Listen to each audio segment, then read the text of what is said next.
غُرُورًا. He gives them all sorts of promises, and he beautifies all the evil lusts and desires of the individual, promising them, don't worry, Allah is forgiving, Allah will forgive you, relax, don't even worry, go and commit the sin. No, no, no, it's very beautiful, it's looking in front of you, it's in front of your eyes, no one's going to know about it. All that is shaitan's plan. Once you commit the sin, what shaitan does, he runs away, he quickly goes away, because now you are in the shackles of his, you've already gone forward.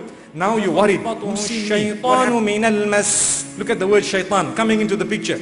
A person who devours interest and usury. That interest, obviously we know interest is haram, usury is haram. A person who eats interest, Allah says, they will not be able to behave in any other way than one who is possessed by the devil. Allahu Akbar. They will not be able to behave in any other way than the one who is possessed by the devil, because they won't be able to distinguish between right and wrong. They will not see the light. You tell them the Quran says this, they'll tell you, no, I looked at it myself, it doesn't say that, I understood differently. Wallahi, their understanding is from haram. Their brains are made with haram brain cells. May Allah protect us, because that wealth that went in was from the devil. This is how serious shaitan is. He's planning his long term, because once it's in the system, to get it out takes a very, very long time. This is why the narration says, when a person drinks alcohol, and definitely shaitan was very deceiving to me, Ya Allah. Now let me inform you, when a person is smoking, 9 times out of 10, they've learnt it from people they mixed with. When a person is on drugs, 9 times out of 10, it is from people they associated with. When a person is an adulterer, 9 times out of 10, they've learnt it from the company they have. When a person does not come for salah, 9 times out of 10, it is because that is the trend around the people they mix with. When a person is an alcoholic, 9 times out of 10, it is because those whom he or she is with is also like that. When a person has a bad mouth, it's also the same. And that is why rehabilitation is a waste of time if you yourself do not want to help yourself. Because I promise you, a person who's on drugs, a person who's an alcoholic, a person who has any bad habit, it is up to you to change. The whole world can want to rehabilitate you forever and ever. But if that quality is still in your heart, it is a waste of time and money for everybody to be worried about you. May Allah subhanahu wa ta'ala protect us. And this is why Allah says, if you want to save yourself, the first thing you need to do, change your company totally, every one of them, change them. If you are a bad person on drugs, cut out your whole friendship. And parents of those who are on drugs, let me inform you, extremely important, you might want to change the suburb and the city you are living in order to protect your son or your daughter.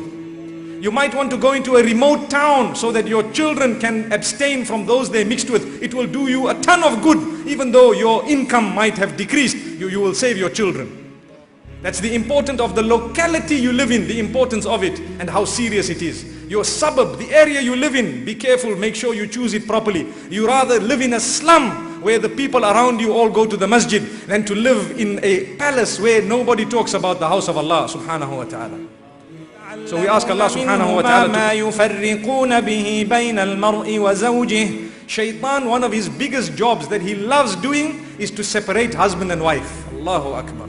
So a small thing happens and husband gets irritated.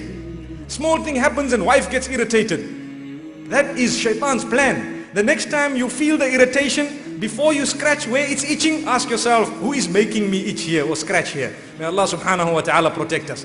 Sometimes a little bit of silence will help. Sometimes a smile, when things are tense, will actually ease a lot of things. May Allah subhanahu wa ta'ala keep us within our homes with a lot of happiness.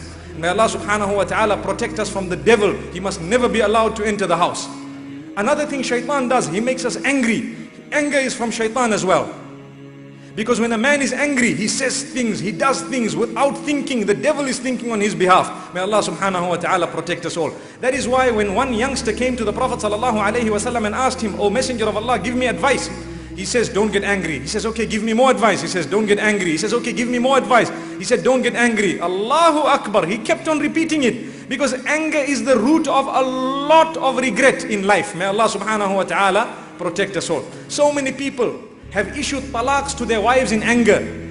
And then they come and they say, "But I didn't know what I was doing." Well, why did you utter those words? They are sacred words, dangerous words. May Allah subhanahu wa ta'ala never ever make another promise of shaitan. Shaitan says, وَلَأُضِلَّنَّهُمْ I will definitely lead them astray. I'm going to show you. He is promising the Creator, I'm going to lead them astray. وَلَأُمَنِّيَنَّهُمْ And I will arouse their desires to do bad. I will arouse their desires. When something is prohibited for them, I'll show you how I'll beautify it for them. And when something is allowed or something is a command for them, I'll show you how I make them lazy for it. May Allah subhanahu wa ta'ala protect us all. وَلَآمُرَنَّهُمْ And I shall instruct them. The devil says, you watch, the instruction won't be yours, it will be mine. فَلَيُبَتِّكُنَّ آذَانَ الْأَنْعَامِ وَلَآمُرَنَّهُمْ فَلَيُغَيِّرُنَّ خَلْقَ اللَّهِ You watch and see, I will show them and I will command them to slit the ears of the cattle, meaning to be cruel to the animals also, as well as to change the creation of yours, Ya Allah. What that means is, they won't be happy with what you've given them. They won't want it. You know, this is why in Islam there are certain things. When you see someone engaged in something wrong or evil, shaitan will make you want to go out and broadcast that evil. Because that's man, that's the nature of man. Man wants to come out and prove that everyone else is bad and I am right. I am the one who's good. Allahu Akbar. Yet Allah subhanahu wa ta'ala says, no, that's not the way of doing things. If it is a believer, you've seen them sinning, the truth of the matter is you meant to go to them and try and solve the matter. Look brother, look sister, this is not good. I won't tell anyone, but this is something, you are in the clutches of shaitan. Talk to them, address them. That is the right way of doing things. Allah subhanahu wa ta'ala protect. Because now what about shaitan? Crossing our life, crossing our path on a daily basis. Not only that, we invite him to our house. May Allah protect us all. And we ask him to join us for supper. May Allah grant us all protection. It is happening, really. The way we talk, the way we speak, sometimes we are entrapped by the devil and we don't realize. And that's why sometimes we don't have happiness in our lives. So Allah subhanahu wa ta'ala then, Inna as-salata tanha 'anil fahsha'i wal munkar. If you fulfill your salah correctly, automatically it will keep you away from immorality and evil. The same thing that shaitan instructs and commands. So if we would like to come out of the clutches of shaitan, we need to fulfill our salah. We need to engage in our prayer. The 5 daily prayers, plug in with your own Creator and you will see how close you become to Him. It will make you conscious of yourself and your deeds. So Allah subhanahu wa ta'ala, I will come to them and I will lead them astray. I will wait in ambush for them, from in front of them, from behind them, from the right side of them, from the left side of them. And you will notice that these creatures whom you asked me to prostrate to, they will not be thankful to you. They will be ungrateful and they will rather follow me and they will rather not follow you. May Allah subhanahu wa ta'ala protect us all. Whenever our eyes and our gaze is not controlled and we happen to look at the opposite sex more than what we are allowed, in that case it will result in destruction of one way or another.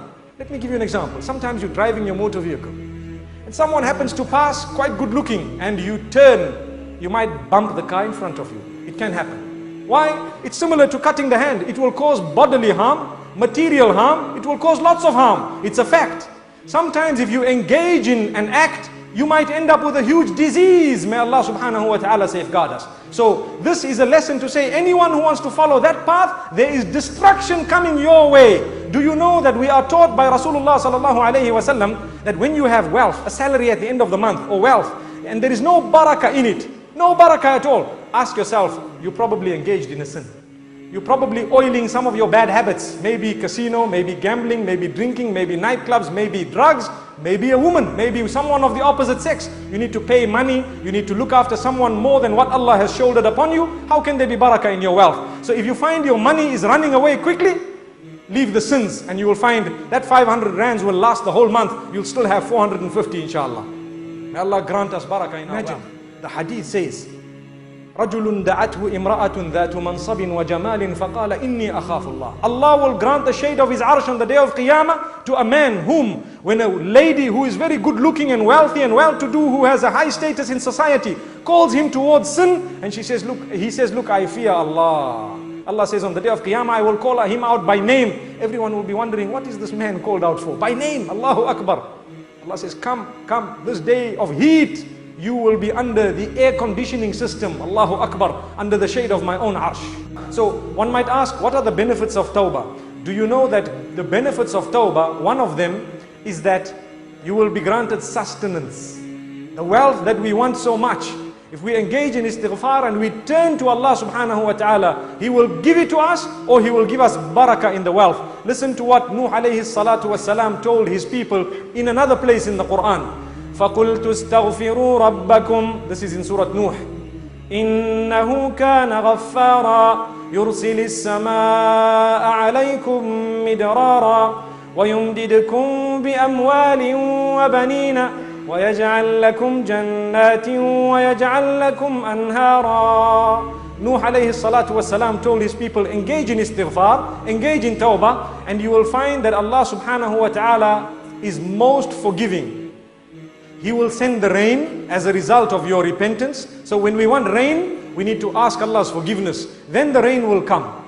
And over and above that, He will grant you lots of wealth, and He will grant you offspring who will be the coolness of your eyes. May Allah subhanahu wa ta'ala grant that to us. And then He says on top of that, He will grant us Jannah in the Akhirah. May Allah subhanahu wa ta'ala grant that to us as well.